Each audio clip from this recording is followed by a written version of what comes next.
আসসালামু আলাইকুম। আগামীকাল আমাদের দেশের ইতিহাসে একটি স্মরণীয় দিন হতে যাচ্ছে।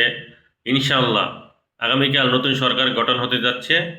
এই মুহূর্তটির জন্য আমরা সাধারণ মানুষ এবং আমরা যারা প্রবাসী ভাইয়া আছি সবাই অধীর আগ্রহে অপেক্ষা করছিলাম। একটি দেশের মেরুদণ্ড হলো তার শাসন ব্যবস্থা। আমরা আশা করি এই নতুন সরকারের হাত ধরে আমাদের প্রিয় বাংলাদেশ সামনের দিকে এগিয়ে যাবে, সাধারণ মানুষের মুখে হাসি ফুটাবে এবং সব ধরনের অস্থিরতা দূর হবে। আমি একজন প্রবাসী হিসেবে নতুন সরকারের কাছে শুধু একটি অনুরোধ করব, বিদেশের মাটিতে আমরা যারা দিনরাত এক করে গাম জড়িয়ে রেমিটেন্স পাঠাই, আমাদের সম্মানটুকু সুযোগ সুবিধার দিকে একটু যেন নজর দেওয়া হয়। আমরা প্রবাসীরা সবসময় দেশের পাশে আছি আর দেশের উন্নয়ন দেখতে চাই। ভিডিওটি ভালো লাগলে একটি ফলো দিয়ে পাশে থাকুন। আল্লাহ হাফেজ।